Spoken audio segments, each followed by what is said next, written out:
Welcome to the Mr. Beacon podcast.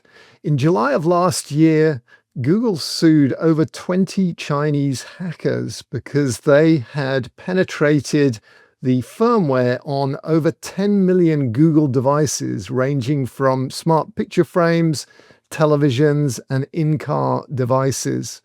The impact of security can be fatal. A flaw, a vulnerability can bring down companies. And so as the people that are designing the solutions of tomorrow, the ambient IoT solutions, we have to understand the issue and some of the solutions.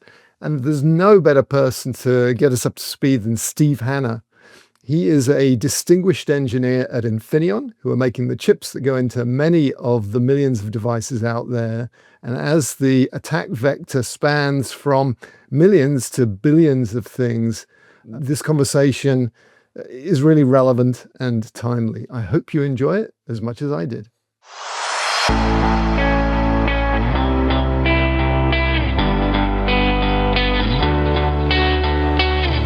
Steve Hanna, thanks so much for coming on the Mr. Beacon podcast to talk about all things security and quantum computing and ambient IoT. It's a real pleasure having you here. Well, thank you, Steve, for inviting me. I look forward to our conversation on these interesting topics. It is interesting. My day job is writing AI applications, and we got approval to put it on the App Store, and then I realized I really need to think about security because this is probably horrifying for someone like you who's dedicated the prime of their life to security, that security is an afterthought. So usually is. Yeah. What is it that you say to people to try and get them to focus on security? Do you hit them with a stick, or are there any carrots in your bag of tricks there at Infineon and IETF and the Ambient IoT Alliance? Well, there is, of course, the scare them technique. Talk about all the bad things that have happened when people didn't think about security and didn't build it in. One of the things that tends to be even more effective, though, is compliance requirements, pointing to customers, now government customers and increasingly business customers, who require security if they're going to buy a product. So you say, for example, well, here's this whole government market. Wouldn't you like to have part of that? Mm-hmm. Well, if you would, then you need to have proper security. Or, as we see more and more nations adopting security requirements as a condition for selling your product in that nation, for example, the European Union requiring compliance with their Radio Equipment Directive and soon with their Cyber Resilience Act, that becomes a carrot. Like, wouldn't you like to be able to sell in the European Union, in the UK, in Singapore? Well, sure you would. Well, if you want to do that, then you have to comply with their requirements for cybersecurity. Very good. Well, I am very motivated to pay attention to what you say over the next few minutes because I have thought about all the horrible things that could go wrong, all the bad actors, and also, the reputational risk and just the kind of the ethical issues of spilling people's most personal private information into the hands of some pretty horrible people, which unfortunately there are enough of them given how big the internet is. What is it? I want to cover two main topics with you, and one is ambient IoT and what is it about ambient IoT that people need to think about specifically with regard to security? And generally our audience are entrepreneurs or architects who are thinking about building solutions to capitalize on this incredible opportunity of connecting the digital and the physical. So I want to arm them with what they should be thinking about. What are the risks? What are the defensive techniques that they can use? Some of the challenges, some of the solution options. And you spoke on all of those subjects at Embedded World as part of the Ambient IoT Alliance presentation slate there a few weeks ago, and I think you're going to be speaking again. In fact, we're both speaking again in Germany, in Nuremberg, at the main Embedded World. So let's give people a preview of that. Can you just set the scene a little bit on some of these topics and talk about the risks that relate to ambient IoT? Absolutely. So, whenever we're thinking about security, we think in terms of risks. What could go wrong? And of course, it depends on the exact context of your application.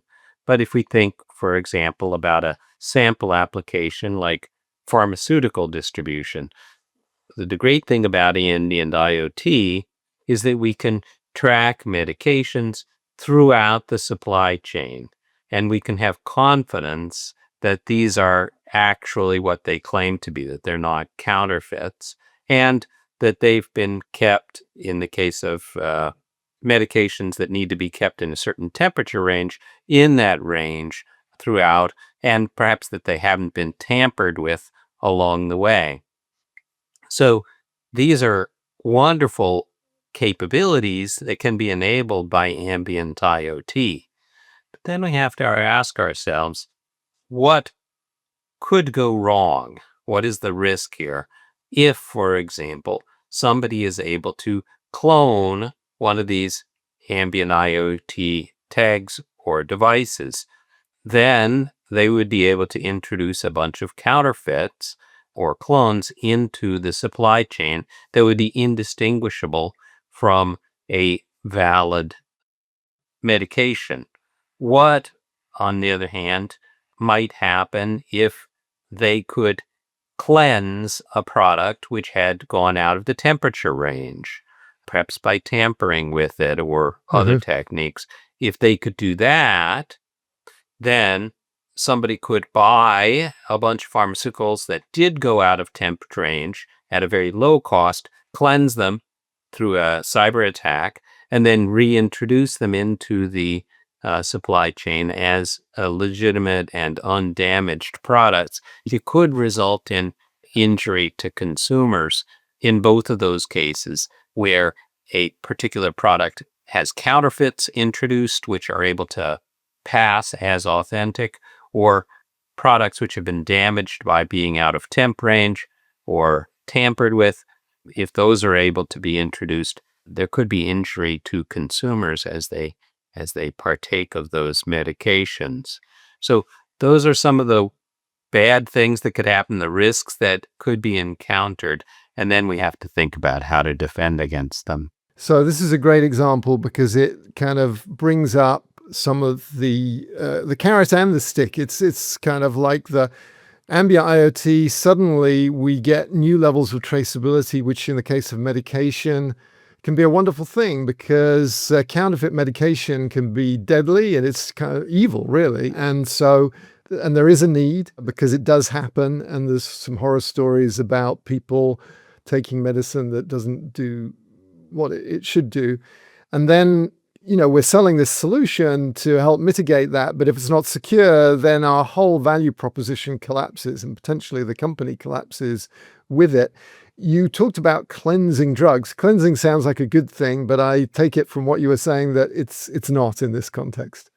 Right.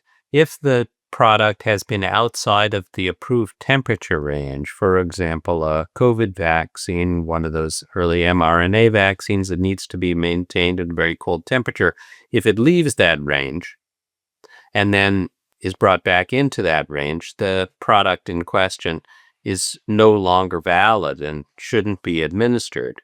Right? Something that can be monitored and managed with ambient IoT. But if you can take that product and perhaps wipe its memory as to the fact that it has been outside of the temperature range, then you could reintroduce it into the supply chain, even though it would be ineffective. And so what is different about ambient IoT as opposed to any other kind of IoT or even just mainstream internet security that makes it different?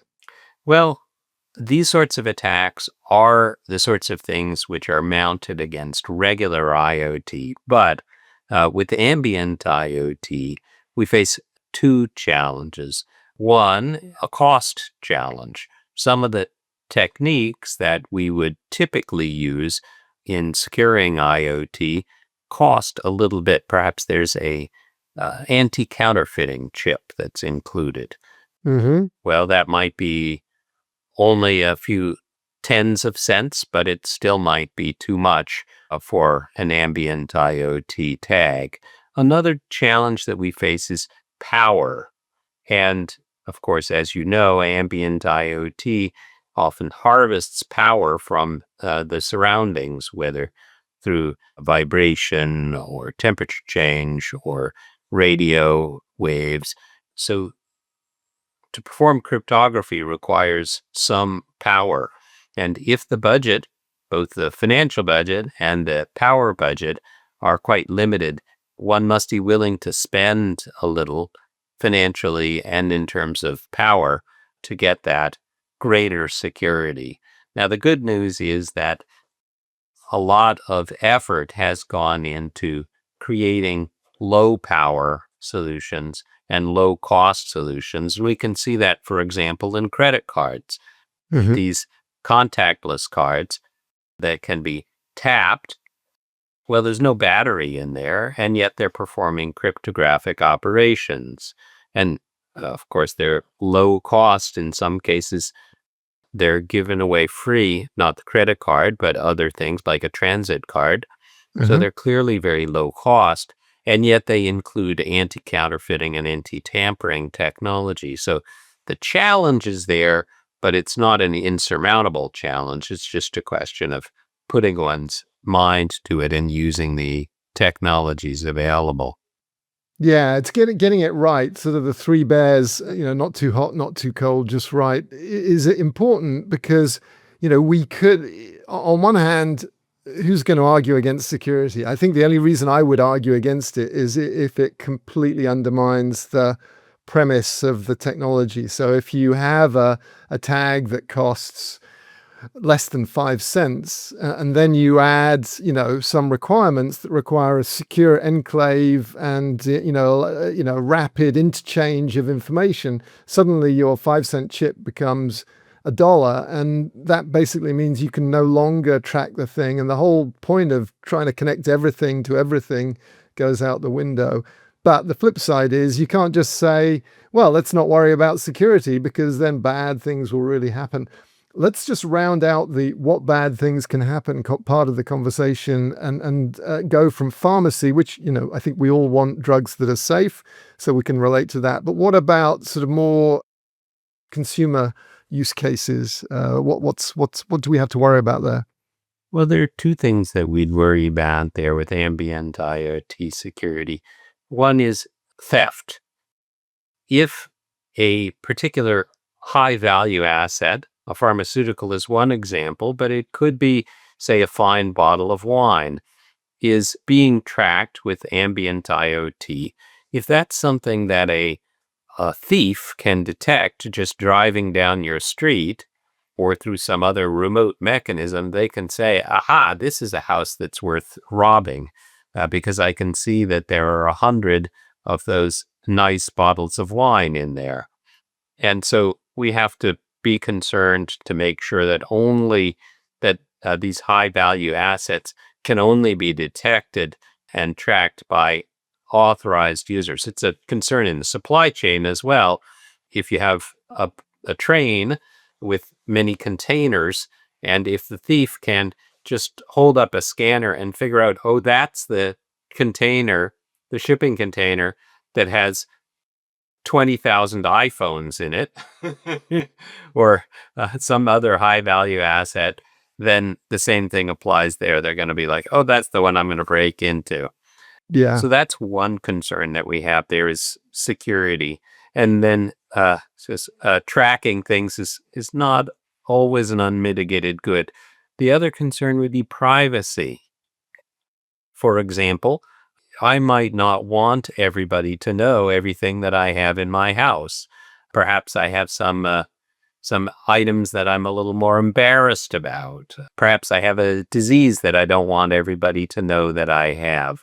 Perhaps I have, you can imagine all sorts of things that you might have in your house that you wouldn't want everyone to know about, or you might even have them on your person as you're walking around. We're all entitled to our privacy. We're all entitled to having certain secrets.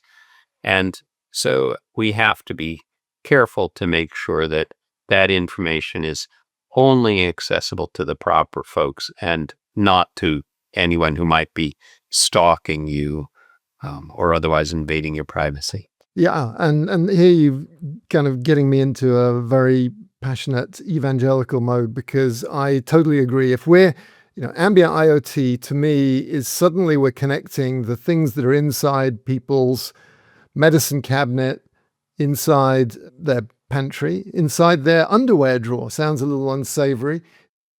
All of these things. And I see huge benefits, massive opportunities to reduce the cost of goods, massive opportunities to reduce theft, incredible opportunities to combat the environmental crisis that we deal with. So, life can be so much better, but it's not going to happen if we don't have good answers to privacy and security. And if we just try and avoid the conversation, I think our business will not take off. And I really want to see it take off. And so what you're doing is very important, I think, in making people feel that actually there's more advantages than disadvantages to putting everything online and that their life will be better. But unless we get ahead of this, then basically our marketing will be killed and our consumer demand will be killed. And so we have to take this seriously. Yes, it's an existential risk actually for every company. And more corporate boards are realizing that and saying, oh, wait a second here. We've seen what happened to our competitors who didn't properly consider cybersecurity as a risk. They didn't come up with backup plans. They didn't design in good security from the start. And then something happens, and what do you know? They have to recall or replace all their products, or they have to pay out some large settlement, and there can be reputational damage as well. So I think the wise entrepreneur recognizes that you have a great idea, but you won't be able to really realize that idea unless you make sure that your bases are covered, so to speak, in a way which is cost effective and practical. It has to be that as well. Yeah, I mean, the way I look at it is this can actually be a competitive advantage. If you do a good job, then people will like. And I think Apple are a great case study, and they take privacy seriously, and people just feel better about having their products there for all sorts of reasons. But I would argue that is one of them. And, AI's flavor of the decade, the millennium, the future. And I would argue that as we get more things online, as there's more security and privacy decisions, actually AI will be a huge asset for helping normal people who don't want to get into the details, who to just say, look, this is what's important to me. Take care of it, and then the AI will hopefully help us manage what would otherwise be just a huge dashboard of knobs, dials, and switches, which would overwhelm normal people. Absolutely. So one of the standards groups that I work in is the Matter Working Group, and this is for smart home standards. So in the Connectivity Standards Alliance, when we were creating the Matter standard for smart home, we realized that most consumers, they want security, but they don't want to have to worry about it. They just want it to work. Hmm. And they trust the product makers to do it and do it right. So we designed into it secure by default and secure by design.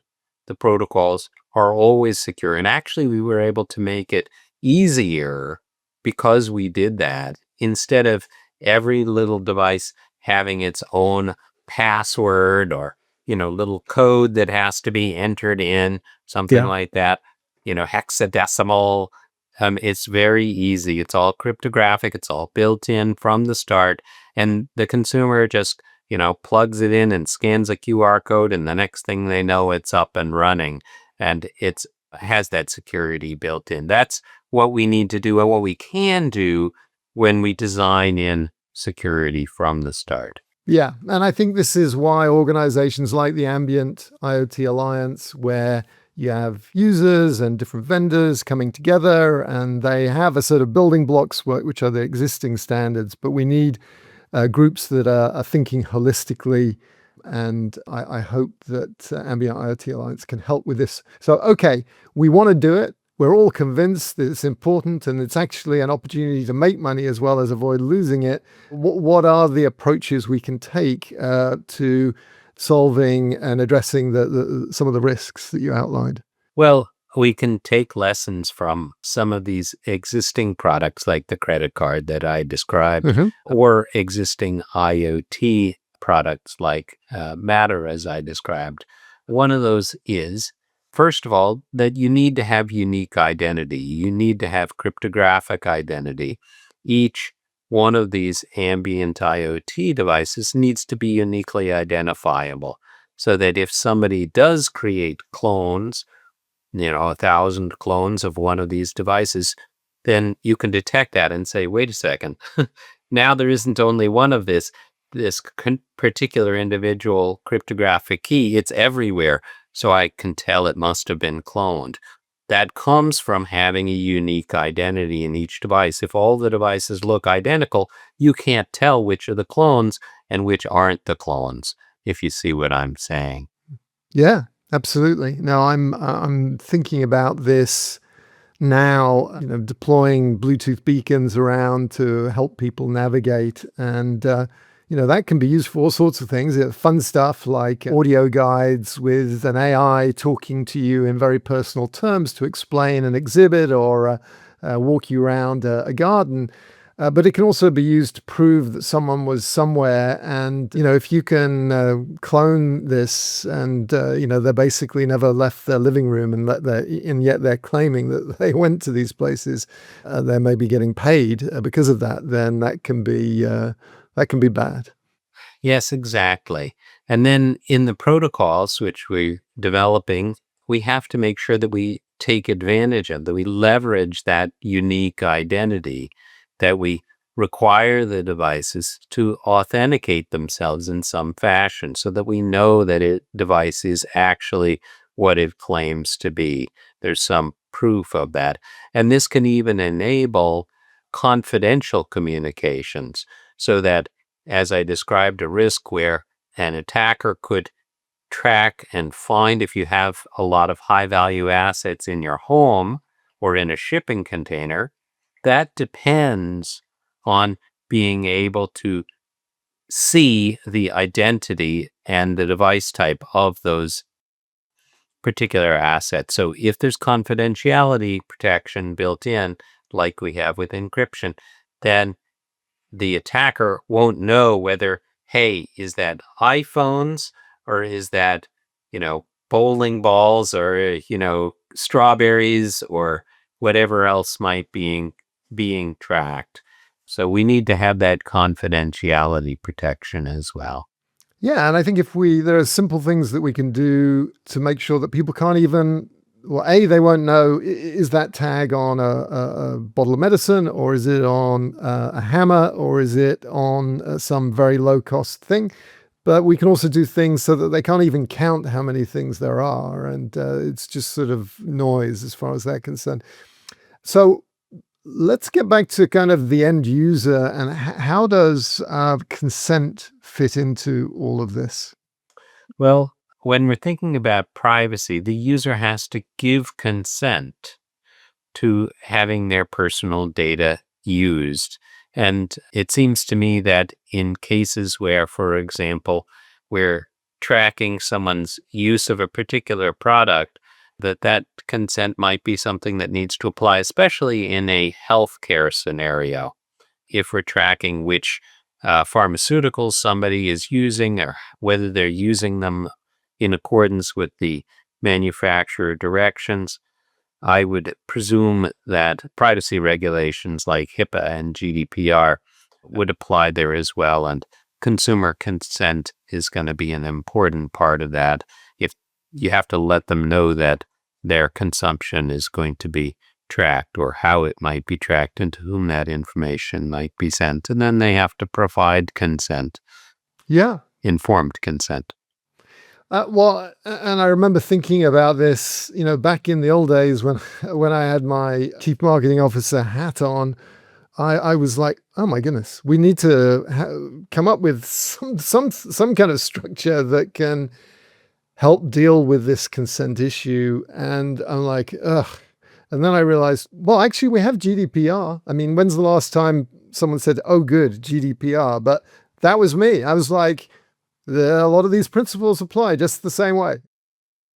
And, you can't assume that someone's opted in. You have to get them to opt in. That's the same whether it's a website or whether it is having identity in their shirt or a pair of trousers or something that is ambient. Let's just go back now to some of the challenges that are really specific to ambient IoT. We talked a little bit about it, but let's just nail the couple of the key things from your perspective that we need to think about in terms of those ambient IoT specifics. Sure.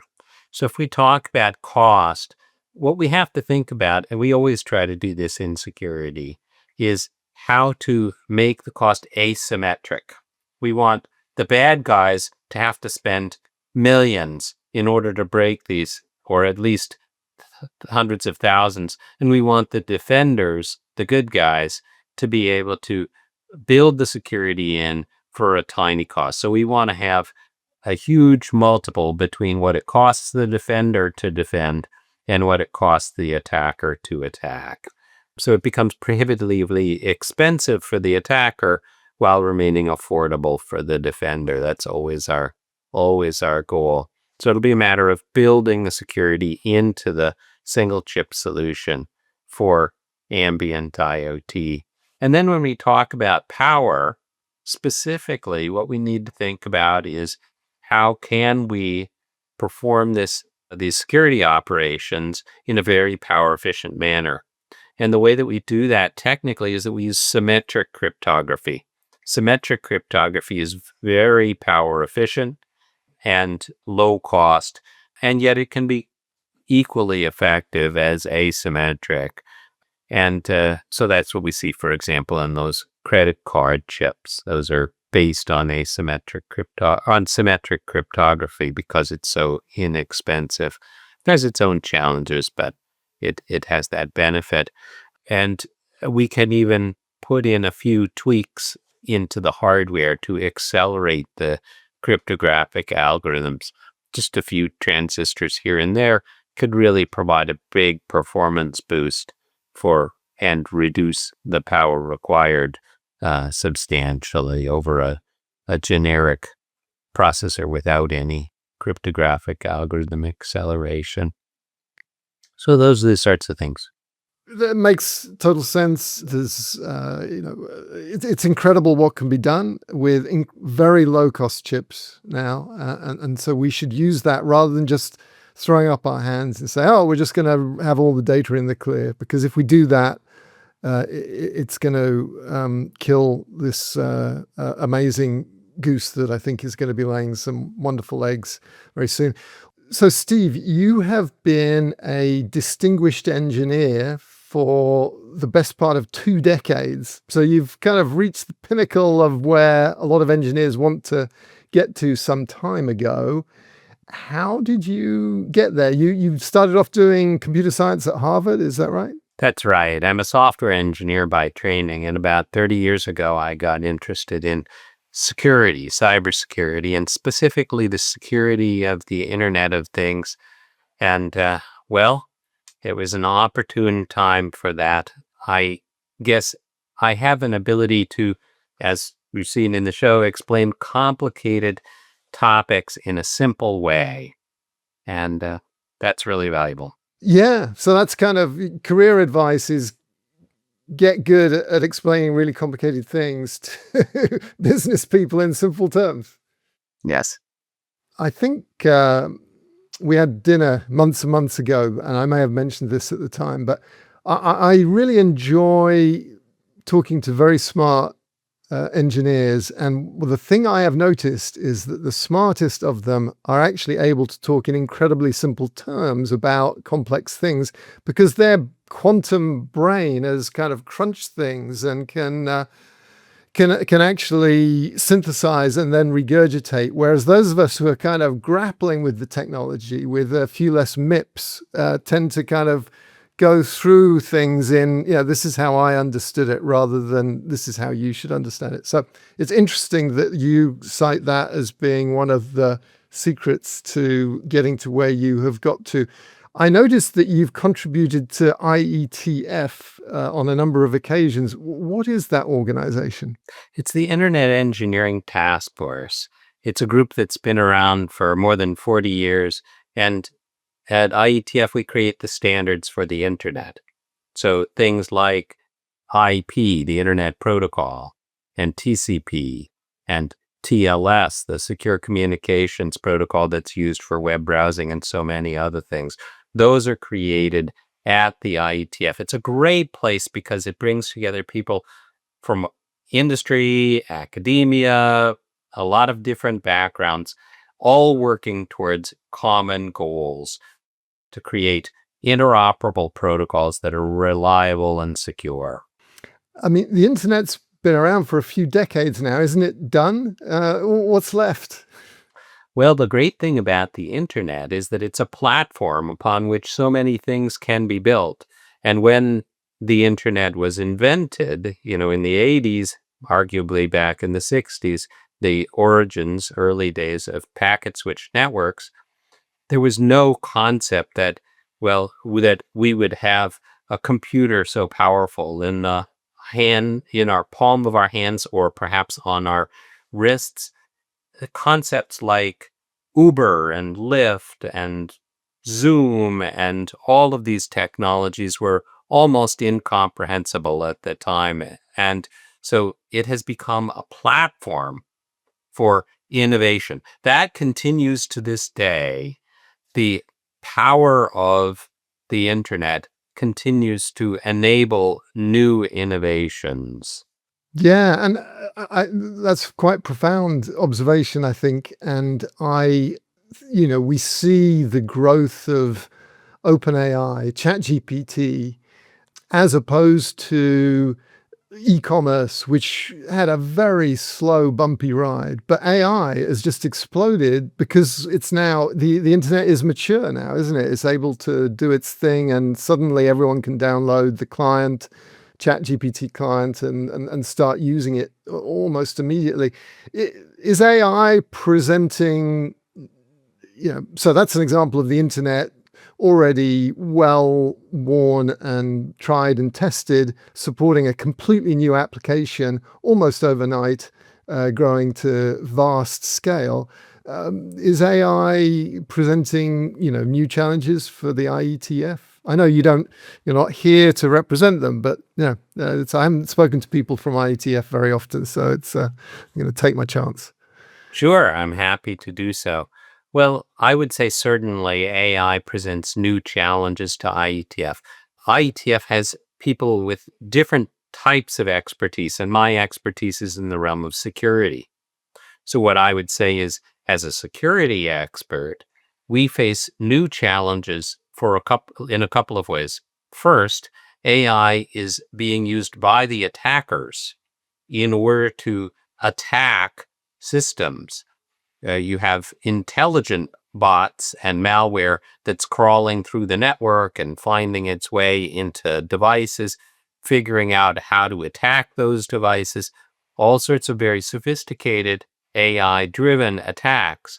At the same time, AI is great for the defenders because it allows us to have our own defenses, these defensive bots that are out there trying to block and battle the attackers, to recognize the difference between legitimate traffic and malicious traffic, or at least suspicious traffic. And finally, the way that AI is affecting the internet is that AI and AI-driven capabilities are clients of the internet. They need to be able to run over the internet, and they have sometimes different characteristics, both from a security perspective and from a performance perspective, than what came before. So they may, for example, need to operate in real time. That is, they may need to have confidence that a particular message is going to get from one place to another in a no more than a limited period of time, a few milliseconds.